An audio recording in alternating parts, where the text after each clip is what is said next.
Bonjour à tous et bienvenue dans cette nouvelle vidéo pour vous présenter Oko Chronicles, un jeu édité par The Red Joker.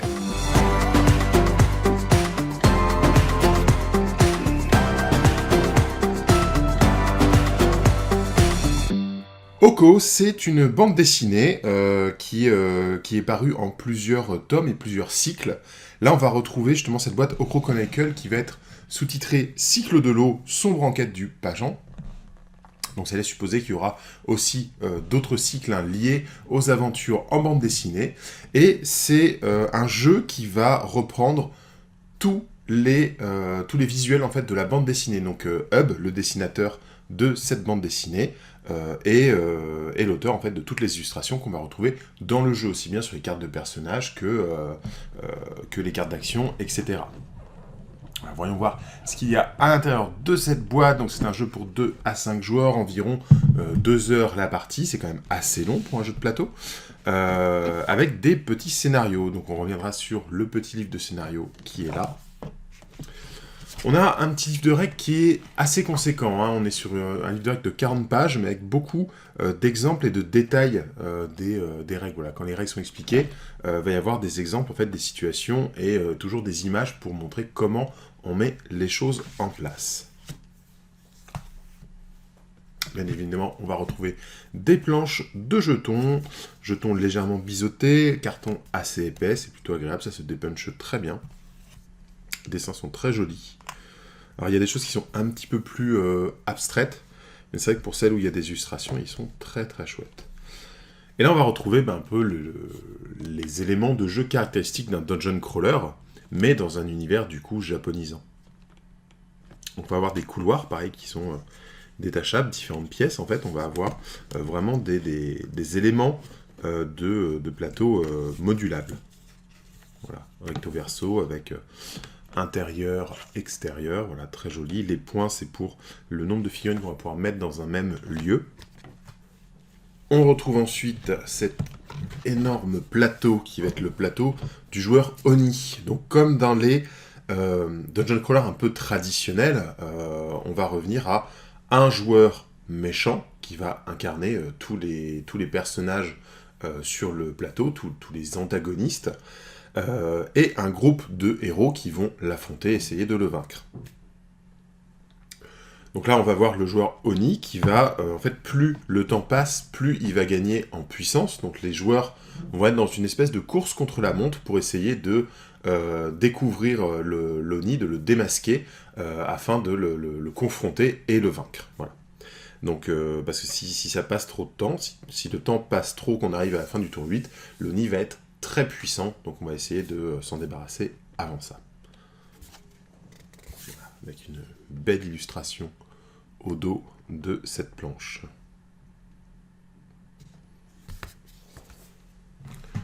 On trouve d'autres jetons avec des personnages qu'on va appeler les suivants. Donc ils vont être des personnages qui vont accompagner les héros, qui ne vont pas avoir de figurines dans cette boîte. Ils vont juste être présents sous forme de jetons.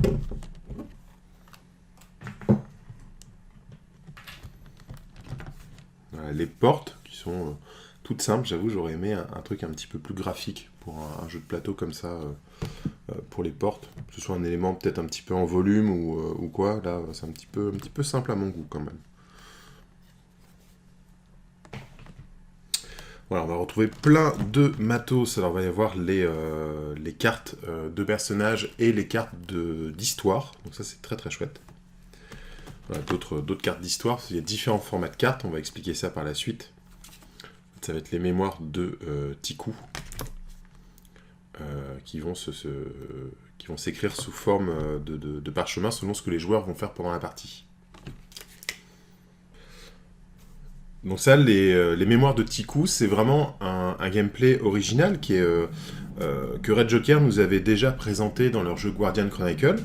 En fait, on va raconter une histoire. Donc il va y avoir des événements qui vont être narrés, qui vont être retranscrits. Donc ça va être l'élément, ça va être la carte en fait de fin de partie qui va dire si on a gagné ou si on a perdu. Donc si on a perdu, ce sera « je vais vous conter une bien triste histoire ». Je dis « on », c'est les héros, parce que Loni, lui, il a gagné, il est content.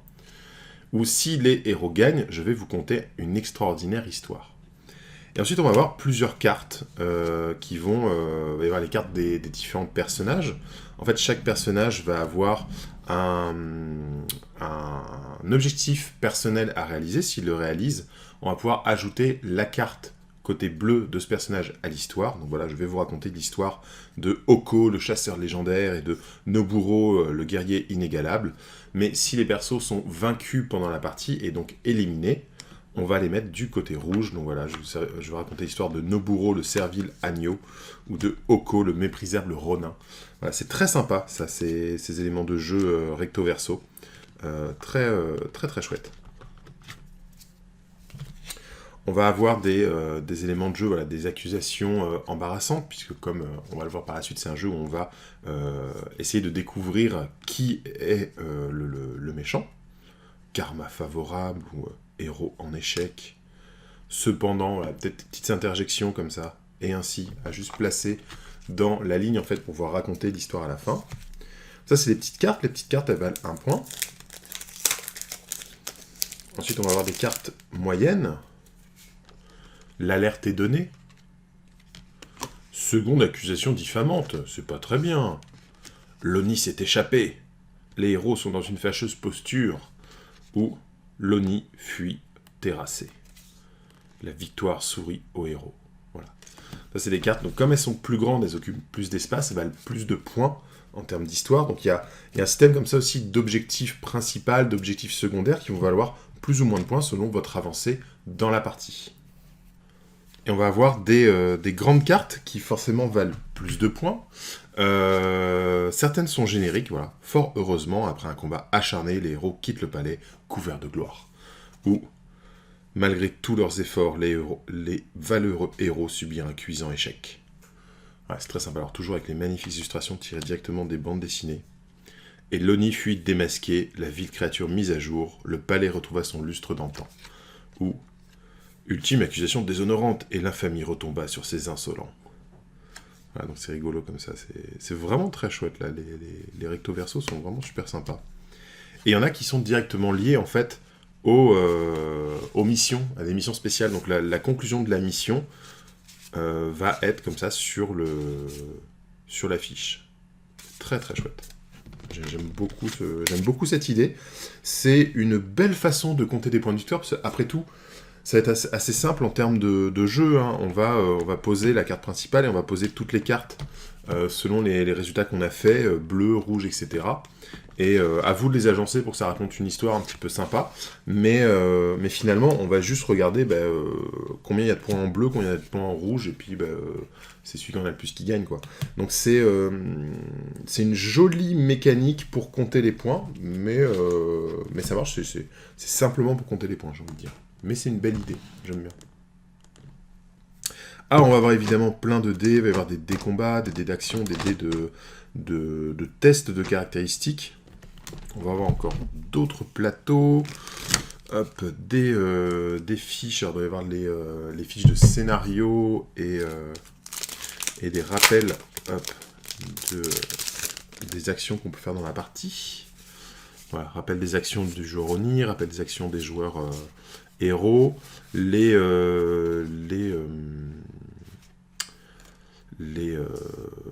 rappels de mission.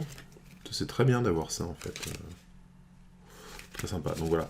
Donc ça, c'est vraiment des petites aides de jeu très sympathiques, fort utiles. Des socles pour déterminer la couleur des personnages. Et on va avoir plein de cartes. On va avoir des cartes événements, des cartes indices, des cartes objets. Parce qu'en fait, on va avoir un côté très classique dungeon crawler dans le jeu, où on va avoir donc les héros qui vont se déplacer dans différents lieux, affronter des monstres, des gardes peu amenants, etc. Mais surtout, on va avoir un jeu d'investigation, en fait, puisqu'il va falloir trouver les indices pour démasquer l'Oni, démasquer le traître, en fait, au sein de la maison, quoi. Alors, au niveau des indices, en fait, on est très proche, j'ai envie de dire, d'un Cluedo. C'est-à-dire que, tout simplement, le méchant, il va piocher 2 cartes, en fait. Il va piocher un démon majeur, une carte démon majeur, Donc ça va être, par exemple, voilà, s'il a pioché lui, donc ça veut dire qu'il est l'Onikage. Et il va piocher un personnage, donc qui est possédé par le démon majeur. Et tout simplement, comme ces cartes sont chez l'Oni, elles ne sont pas dans le paquet d'indices.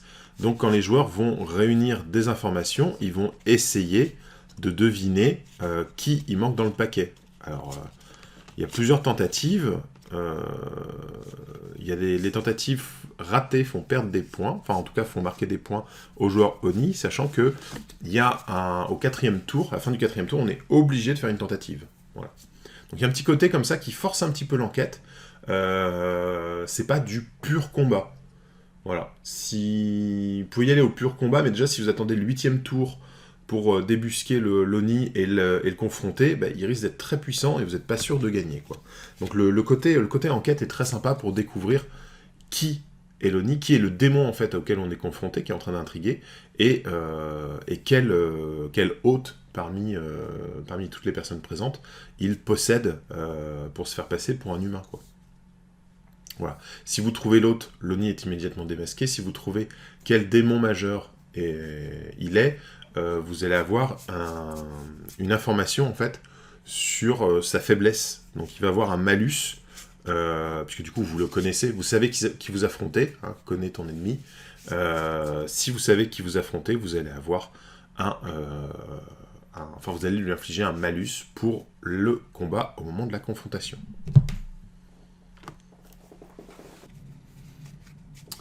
Le Oni va avoir des cartes événements qu'il va pouvoir jouer, donc soit pour utiliser les caractéristiques là qui vont modifier du coup la puissance d'une figurine qu'il va contrôler, soit pour le pouvoir qui va être ici, qui va lui permettre d'avancer, quoi. Voilà, donc c'est très sympa. C'est un mini système de programmation, en fait, on va jouer une ou deux cartes actions à chaque tour. On va en poser une à droite, une à gauche. Celle que posée à droite, vous allez utiliser du coup le côté qui va être au contact en fait de votre carte de personnage. Donc ça va être les modificateurs de caractéristiques, et celle qui est posée à gauche va vous donner le petit pouvoir qui est en dessous. C'est très sympa comme mécanisme, surtout qu'au niveau des personnages, on va avoir des personnages qui vont chacun avoir leur deck de cartes actions. Et le principe, c'est que on va jouer toutes nos cartes actions en fait. Donc vous avez plusieurs cartes actions, vous pouvez en jouer une ou deux à chaque tour, sachant qu'on a tous une carte faiblesse qui va être un pouvoir négatif et qui ne génère pas d'action. Par exemple, Setsuka, elle est irascible, donc vos alliés n'ont que 2 actions ce tour-ci, et retirez de votre fiche d'identité autant de pions dégâts que la valeur de votre caractéristique de santé. Donc ça c'est sympa parce que c'est une carte malus, là effectivement elle fait que tous les alliés n'ont plus que 2 actions à ce tour au lieu de 3, mais c'est une carte aussi qui fait se soigner systématiquement. Le principe du jeu, c'est que on va toutes les jouer les cartes, puisque si vous n'avez plus de cartes en main, vous récupérez toutes les cartes que vous avez jouées, vous refaites votre main. Voilà. Donc la faiblesse, vous serez forcé de la jouer à un moment, à vous de vous coordonner avec les autres joueurs pour la jouer au moment le moins gênant, on va dire. Voilà. Petit détail intéressant aussi, chaque personnage va avoir une petite fiche comme ça. Ça va être son objectif personnel pour la partie, quoi. Donc à moins que quelque chose soit indiqué sur lequel vous devez prendre, vous allez choisir un des 4 effets, et si vous le réussissez, vous allez avoir la petite tuile pour dire que votre héros est formidable. Voilà, donc Setsuka, honorable samouraï, si vous avez réussi l'objectif que vous avez choisi. Donc j'aime bien ce côté un petit peu modulaire, ça va être la même chose pour les suivants. Ouais, il va y avoir des personnages, donc par exemple Tiku qui va accompagner le prêtre. En fait, pour chaque suivant, vous avez 2 cartes qui vont être légèrement différentes. Vous allez choisir laquelle vous allez prendre. Donc, par exemple, Eiko Bashimon, gueule de feu. Soit elle a une action unique de faire une attaque à distance avec plus 2 dés d'action. Soit son action unique, ça va être quand elle fait une attaque à distance, tous les personnages dans la zone de la cible doivent résoudre l'attaque.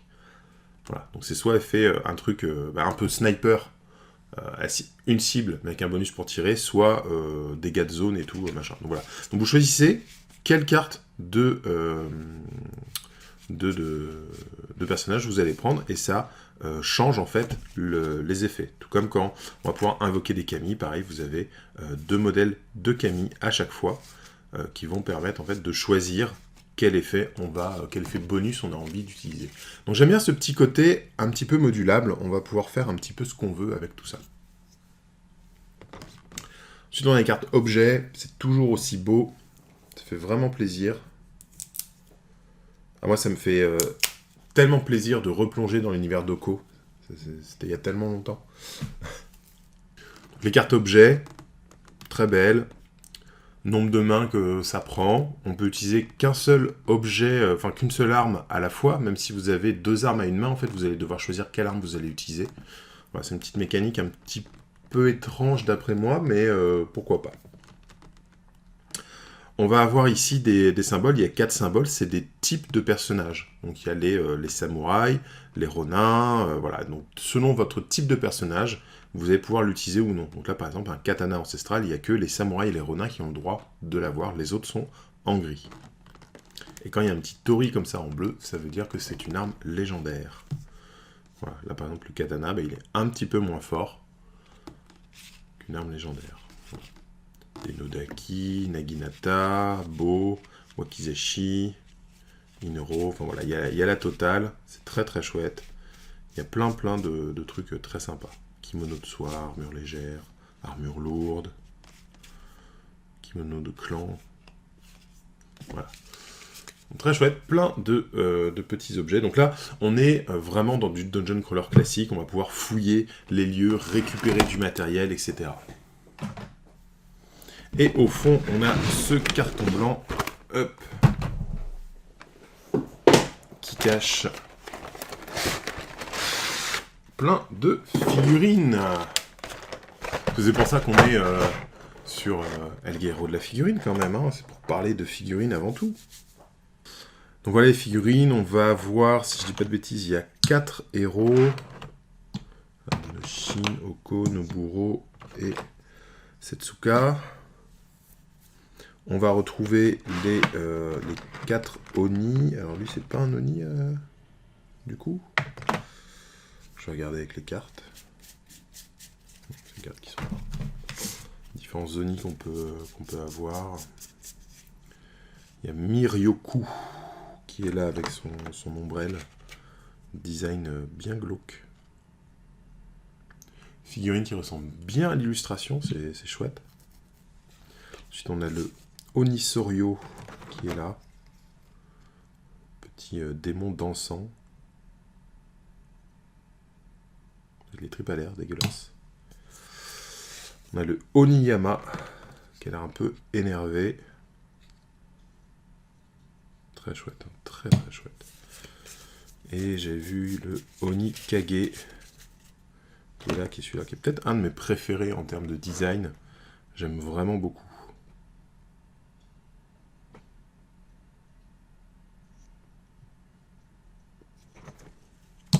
Pour de la figurine plastique, elles sont vraiment de belle qualité, hein. J'aime énormément. Là,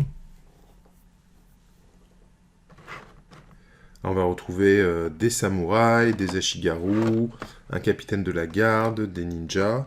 Ça c'est quoi? Ça doit être des âmes en peine ou des trucs comme ça. Bon, il y a les cartes de personnages, on va regarder ça.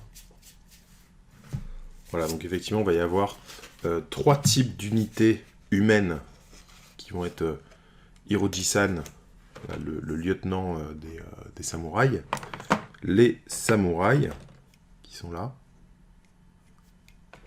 très sympa comme figurine, très chouette, et les ashigaru qui sont ici. Et ensuite on va retrouver les sbires démoniaques. Donc les ninjas sont des sbires démoniaques en fait, ne sont pas des sbires humains. Il a l'air un petit peu mort-vivant sur la fiche. Les Yurei, voilà. Donc, effectivement, sont des esprits égarés. Et le Bakemono, qui est le lieutenant. Voilà. Je me disais bien que c'était pas un humain, celui-là, il avait l'air un peu gros. Les figurines sont vraiment magnifiques et extrêmement fidèle aux illustrations de la bande dessinée. Donc ça, c'est vraiment un gros plaisir. Encore une fois, si vous aimez l'univers de Oko, de la bande dessinée, là, vous allez vraiment vous faire un plaisir sur ces figurines qui sont très très belles. Alors, on va être sur du plastique un petit peu mou, ce qu'on retrouve dans la plupart des jeux de plateau, en fait, figurines monobloc, mais les détails sont quand même assez bien gravés, et il y a plein de petites choses, enfin, les figurines sont quand même très très belles pour ont un haut niveau de détail par rapport à ce qu'on pourrait attendre d'un jeu de plateau. Je vois ça de notamment les démons majeurs qui sont extrêmment inventifs dans leur design, donc merci à Hub, le dessinateur de Oko, et les héros qui sont très très bien représentés aussi, je trouve. Moi j'adore, j'étais fan de ces personnages dans la bande dessinée, et me dire que je peux les jouer et que je peux les peindre, vraiment, c'est un vrai plaisir. Alors voyons voir cette mécanique de carte action qui est pour moi au cœur du jeu et qui est un des éléments qui m'a séduit dans ce jeu Oko Chronicle.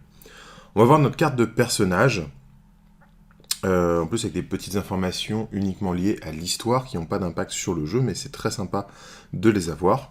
Et on va avoir en fait les caractéristiques qui vont être là. Donc son mouvement, son attaque, sa défense et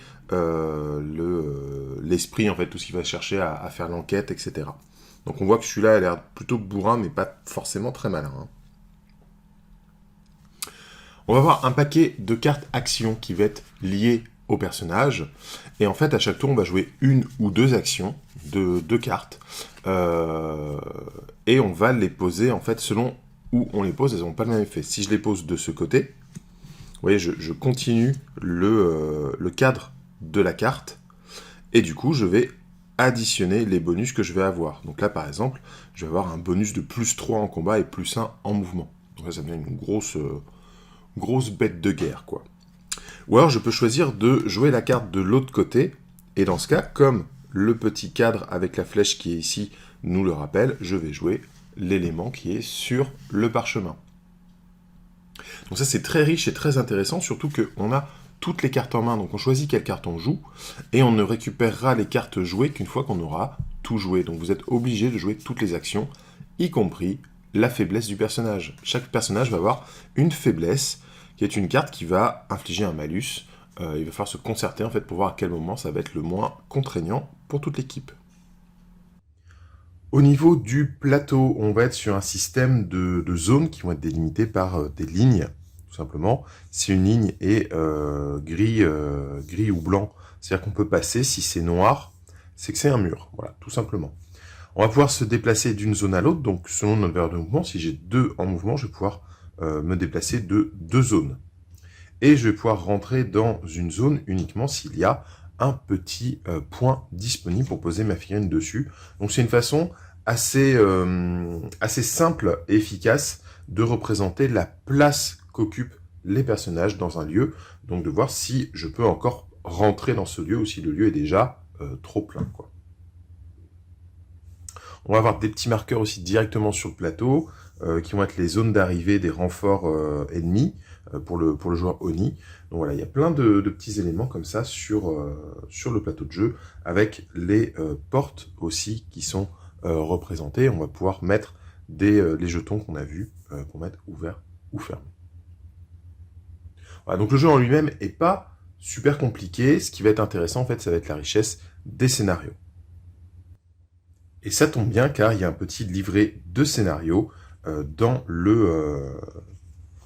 la boîte, qui va vous présenter plusieurs choses. Déjà, le mode campagne et des scénarios d'initiation.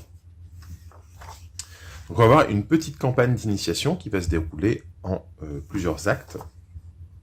Donc en l'occurrence, 3 actes. Et avec toujours comme ça, moi j'adore, hein, mais les petites cases de la BD comme ça qui reviennent, qui vous plongent vraiment directement dans l'ambiance de Oko. Moi j'aime vraiment beaucoup. Voilà, donc petite campagne en 3 actes pour découvrir, apprendre à jouer. Et puis des petits scénarios, donc il y a le rituel, le seppuku, et hop, une campagne, le fléau de Jigoku, qui va avoir en fait, qui va être une campagne à plusieurs embranchements. Donc selon la fin d'un scénario, vous allez avoir l'acte suivant sera différent. Donc là, on a par exemple l'acte 2A, on va dire, de la campagne le fléau de Jigoku, qui va être la prisonnière des geôles d'Asagiri, ou alors le scénario, l'acte 2B, qui est l'enquête et épidémie. Donc ça dépend du résultat des parties précédentes pour voir quel acte on va jouer. Ça, c'est très intéressant, encore une fois. On pourra reprocher d'avoir assez peu de scénarios, en fait, puisque on va avoir en dehors de la campagne d'initiation qui est vraiment là pour apprendre à jouer, donc on ne rejouera pas une fois qu'on saura jouer, mais qui est très bien pour faire découvrir à des nouveaux joueurs. On va en fait la campagne Le Fléau de Jigoku, où finalement vous allez jouer 3 parties, même s'il y en a 5 décrits. Vous en jouerez que 3 selon les enchaînements que vous allez faire. Et il y a 2 scénarios uniques. Voilà. Donc c'est assez peu. Mais on a un petit truc au dos qui va être pour créer ses propres scénarios. Donc là, on va être vraiment dans l'univers bac à sable. À vous de créer vos scénarios. Donc alors, ils disent créer vos propres scénarios, mais en réalité, c'est comment jouer une partie générique, on va dire. Donc ça va être comment lancer une partie sans jouer un scénario préalable, une partie standard, tout simplement. Voilà. Donc c'est très bien expliqué, ça permet une grande rejouabilité parce qu'il y a une espèce d'échange entre le groupe de héros et le joueur Oni pour créer la carte, créer les lieux qui vont être importants, là où va y avoir des objets à ramasser, etc. Ça se fait chacun son tour, en fait, et du coup, ça donne vraiment de la richesse à la création du plateau, puisqu'il va y avoir des choix qui vont être faits par le joueur Oni et d'autres par les joueurs héros. Donc ça, c'est intéressant, ça évite d'avoir un plateau qui va être à sens unique, en fait, et d'avoir quelque chose qui va avoir de l'intérêt en termes de jeu. Alors, du coup, ce Oko Chronicle, qu'est-ce que ça vaut? Qu'est-ce que c'est? Eh bien, si vous êtes fan de la bande dessinée, foncez. Vous allez retrouver tout ce que vous aimez dans la bande dessinée. C'est très très chouette. Les figurines sont super belles, ça je l'ai déjà dit. Une belle gravure, des designs vraiment fidèles à la bande dessinée. J'ai un tout petit regret personnellement, mais c'est vraiment très personnel, c'est le choix de la posture pour Oko. Oko qui est notre Ronin héroïque.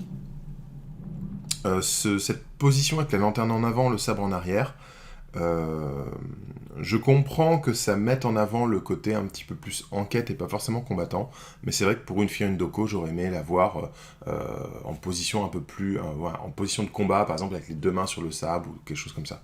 Ça aurait pu être très sympa. Je suis personnellement pas très fan de cette lanterne en fait qui porte devant. Mais les figurines sont quand même super belles. Et tout le matériel de jeu est hyper fidèle à l'esprit de la bande dessinée, donc vraiment si vous aimez la bande dessinée Oko, foncez, le jeu est très chouette, il y a des campagnes, on peut faire un scénario improvisé sur le pouce, le matériel est prévu pour, on peut faire des campagnes entières, des campagnes avec des embranchements, on peut avoir le mode avec évolution des personnages qui est aussi très intéressant. Donc voilà, c'est vraiment agréable. C'est un jeu qui est vraiment pas prise de tête. Les parties sont un petit peu longues, mais le jeu se joue tout seul, c'est très agréable. Vous allez avoir des choix à faire, il y a un côté enquête et combat. Le côté enquête n'est pas délaissé au profit du combat, ça aussi j'aime bien. Et le côté course contre la montre avec l'Oni qui devient de plus en plus puissant, donc il faut éviter de laisser traîner la partie, d'aller à la fin du 8e tour, quoi. Voilà, j'espère que cette vidéo de découverte sur Oko Chronicles vous aura plu. Dites-nous dans les commentaires si vous aimez cet univers et cette bande dessinée, ce que vous avez pensé du jeu. Et on se retrouve très bientôt pour de nouvelles vidéos. En attendant, jouez bien!